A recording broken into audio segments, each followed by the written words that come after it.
this here is a field rose. I don't know much more about it than that. There probably is more information, but there you go. The flowers are quite big. Oops. See, finger comparison. And they are quite impressive, honestly. Well, how things have changed. This is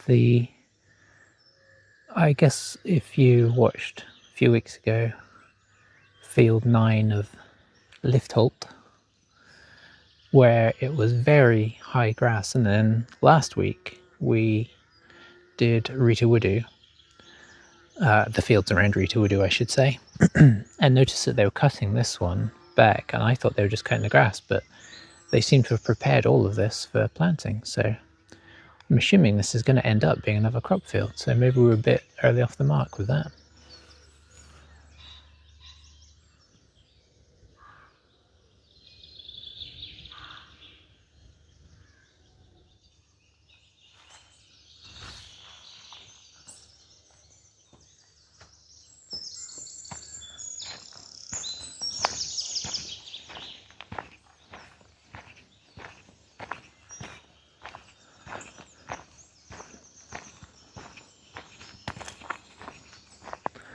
So, a long time ago in the winter, we tried to do a video on trees and trying to identify them.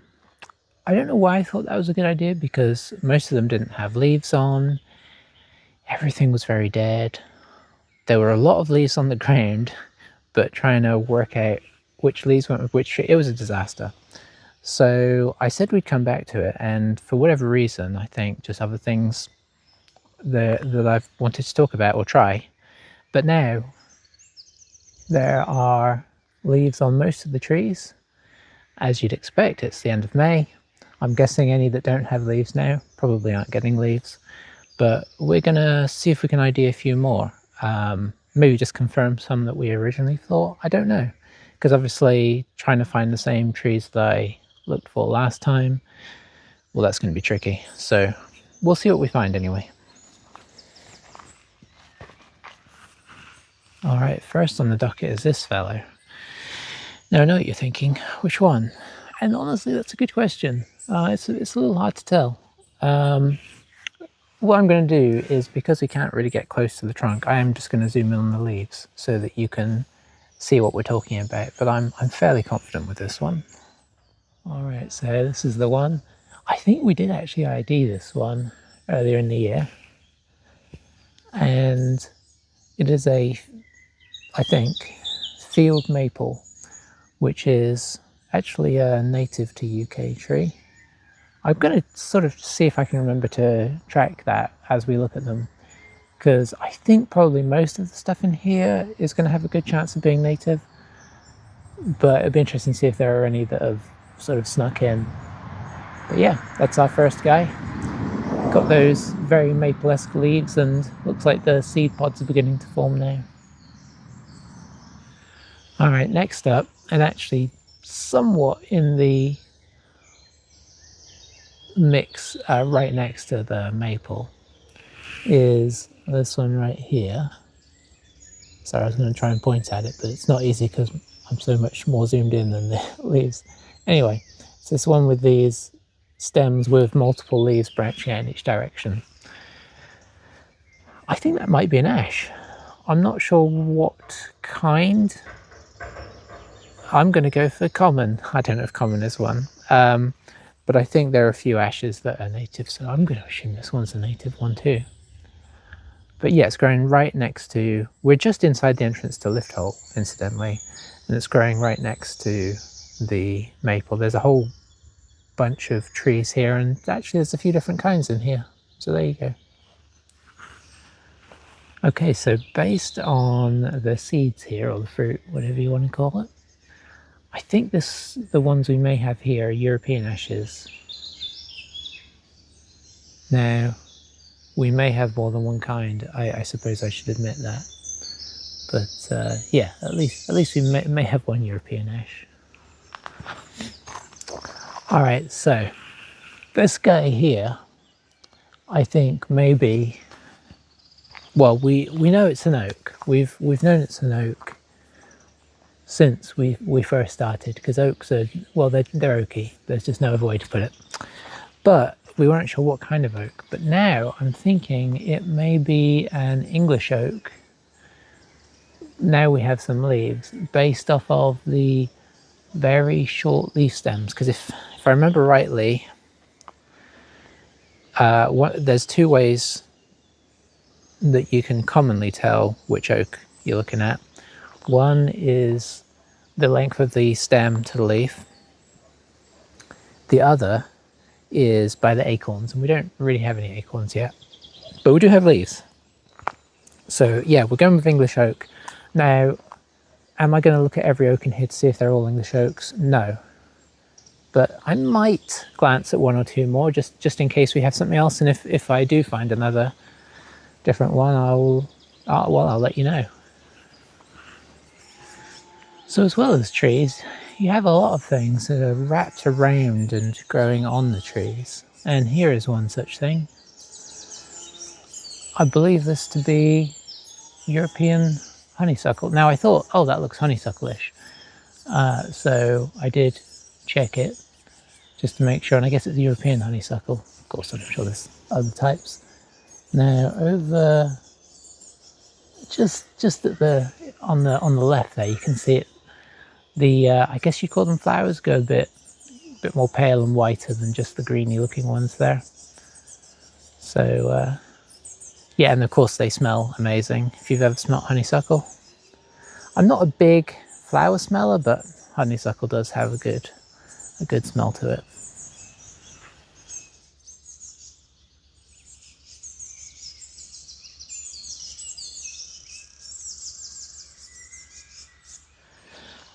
All right, here's something that we've barely mentioned, but there's a lot of different types of grasses going on. I know I'm supposed to be focusing on trees, and I'm trying, but the grass is getting very long right now. This one, for instance, is cocksfoot, I think. I've forgotten the other name for it. Common bird's foot or something like that, I think. I don't know, that's not right. It's definitely cocksfoot, and then it has another name that I've forgotten already. I'll pop it up if I remember to. But then right behind it is this one, which apparently is called Yorkshire Fog. I've never heard of either of these, but I guess you don't often really think to look at grass a whole lot, or at least I don't. Maybe everybody else out there is shouting them out, knowing them, but not me. Oh, I see another one down here. Let's go see what that is. Why not? We've got a bit distracted here. So just growing near this fern here, down in this area, I think we've got a sedge, which matches up with what we were thinking earlier in the year. And it's wood sedge, apparently, which, I mean, let's face it, we're in a wood. It just all matches up, doesn't it? And I guess this is the female and male parts of the plant, both forming on one single stem. That's common, apparently. Who knows? But yeah, so I think we may have been right about sedge, vaguely. I didn't know there were different types of sedge, although why wouldn't there be? Well, if you're going to find one sedge, why not find another? This one, I guess, is pendulous sedge. And the leaves, stems, stalks, blades, let's go with blades of grass, are a lot thicker on this, so it's obviously different, but, and you can't necessarily tell, but the flowers, or whatever you want to call them, are quite a bit bigger as well, and quite pendulous, let's face it.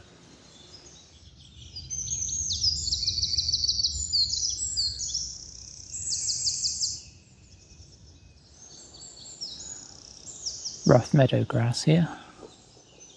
Now there might be extra varieties within that, but that's all the information I have. It's ironic that I've suddenly got distracted by other grasses, because this week my hay fever has really, or allergies as you call it in America, has really kicked off hard. So I've been, well, I can't really lay low where we live, because we've got all the windows and doors open and we live out in the middle of nowhere. But yeah, I've been trying to survive the hay fever. So what better way to do that than just get right down in the grass and just really, yeah. All right, we found another flower, and only just found it in the sense that this may have the award for tiniest flowers we've come across yet. And it is brook lime, which I haven't heard of before, but how amazing is that? But to get an idea of the scale, this will probably mess up the focus. There's my finger. Look how tiny that is. I mean, that's got to be a couple of millimeters maybe at most. But there's so much detail going on there, I don't know how close I can get. I guess that might be pushing the boundaries. I think it's just honestly struggling to focus on it because it's so tiny.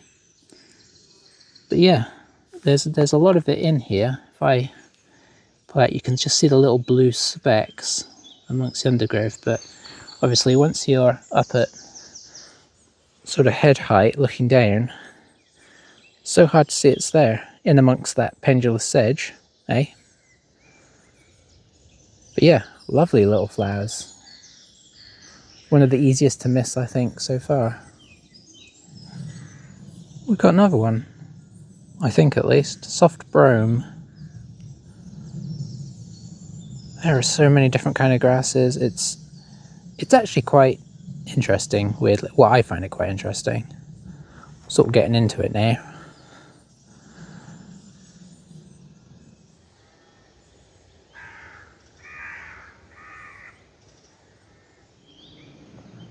Alright, so this little tree here, just at the front, we saw these a lot earlier on. I think we were pretty happy with our ID on them. Common hazel. Huge leaves, bigger than most of the oak leaves around. There we go.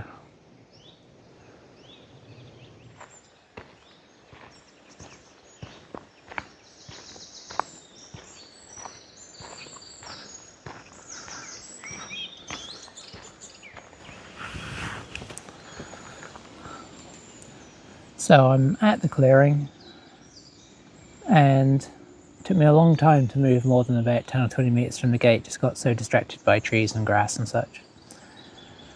But I've just stopped briefly because I had the most amazing dragonfly fly over. I don't know what it was. I was hoping it would turn around or sit on something, but it just kept going. But it was really a deep black and dark blue colour. I don't feel like I've seen anything like it. So I'm a little bit sad that it didn't stop so that we could get a look at it. But at the same time, it is one of the cool things about trying to look at nature and observe and just go out in it and see what you see, is that you don't always get a good enough chance to see what's actually going on with stuff. And it becomes a mystery that you think, I don't know, you on one hand you're like, I wish I could know what that was, but on the other hand it gives you that enthusiasm to keep coming out because you never know what you'll see or what opportunities you'll get, whether you'll just encounter something randomly. I'm not looking for dragonflies, but it just buzzed right past me and I just watched it go by, no time to try and get a picture or anything. And now there's that little part of me that's like, ooh, be on the lookout for those guys. I want to see them again. And that happens so much. Like, it's a big bird watching thing where you always have that one bird when you go on a trip that you can't quite ID, but you feel like it's one you haven't seen before. And that just keeps you coming back and coming back. So being able to ID absolutely everything, actually, I don't think is as fun as gradually learning, being able to identify stuff more accurately and speedily, but then having that odd thing that just sort of makes you think, oh, I haven't seen everything, I don't know all of the stuff that's here. So yeah, just a quick ramble on that. Sorry, I'd accompany it with a great video of a dragonfly flying past, but I didn't get it.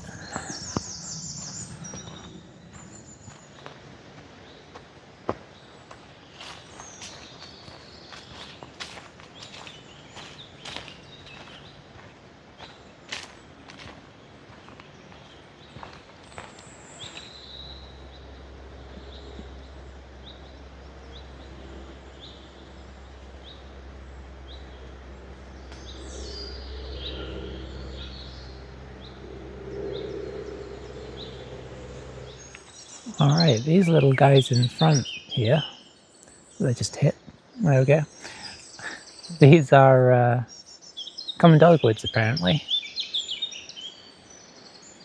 They only get up to 3 meters tall, so they're small trees if we count them as trees. And apparently, I believe, native. Very nice flower clusters though, eh?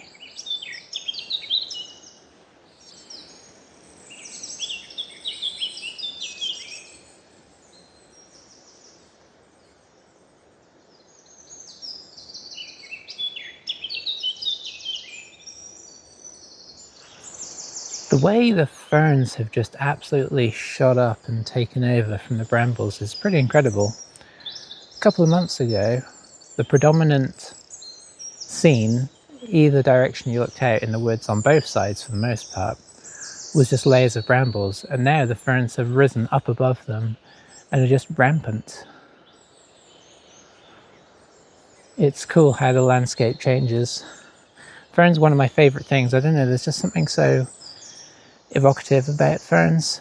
I mean, you know, brambles are cool in their own way and everything, but ferns just have that sort of ancient, magical feel, don't they?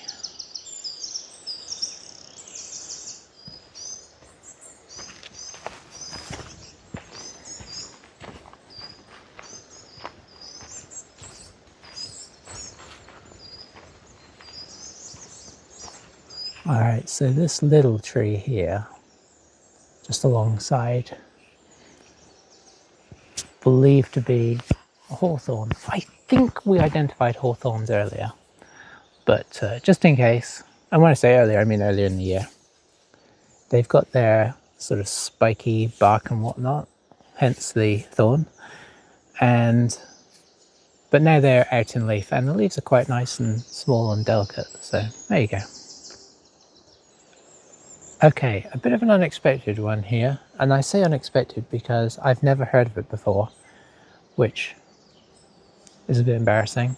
This little dark one in the middle here, just here, seemingly is a wild service tree. I don't know how much to believe that, partially because I've never heard of it, honestly, but also I don't know, I mean it does, the description says it's quite maple-like, and they are quite maple-like. I just assumed it was another type of maple.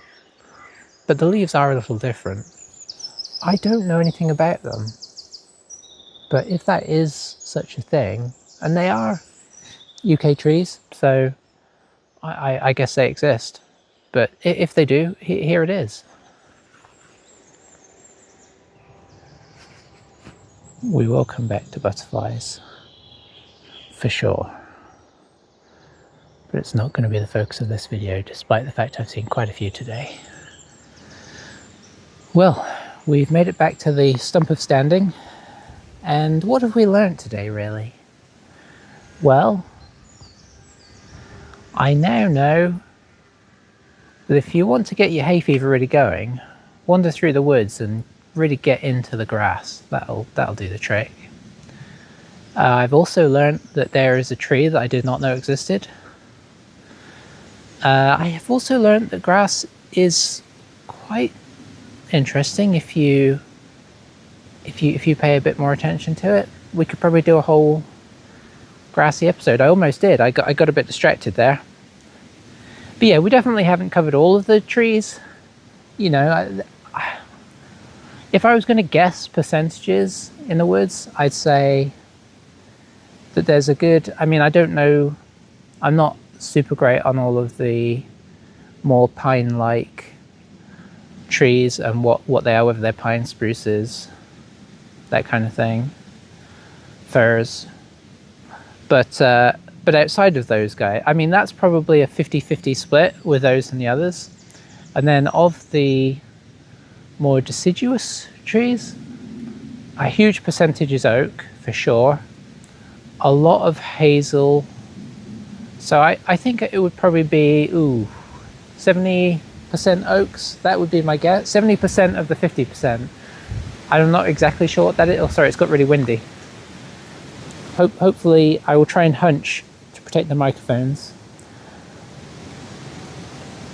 I don't know why it suddenly got so windy. Is it about to rain on me? It might do.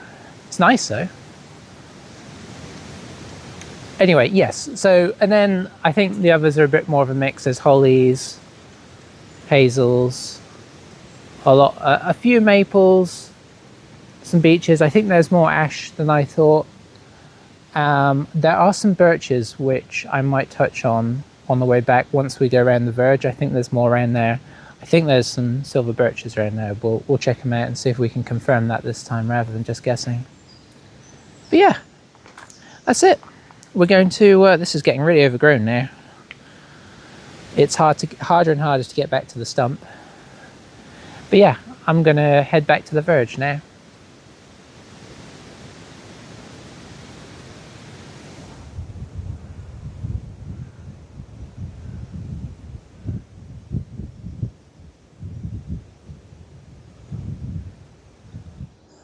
Alright, so we have the dog rose now out on the verge here.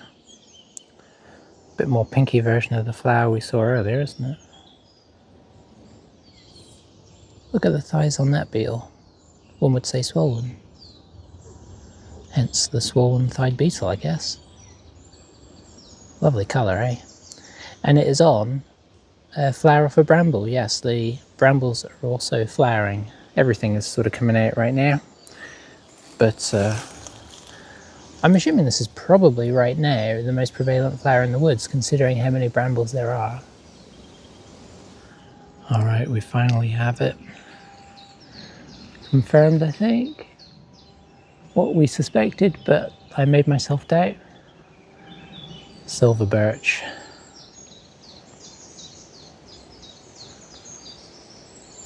Lovely bark on them. And now we have leaves as well, just to help confirm it up for us.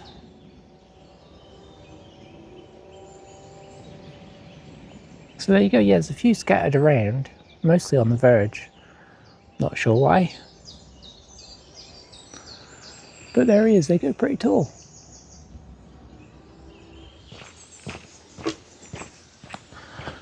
Well, that's all for this week. Heading back now to hide away from all this pollen. But yeah, we'll see you next time. I don't know what we'll do. We've done a lot of what we meant to. Sure, we didn't see as many tree species as I'd like to have identified today, but we got a bit distracted by other things, didn't we? So that's the way it goes. Anyway, see you next time. Have a good one. Bye bye.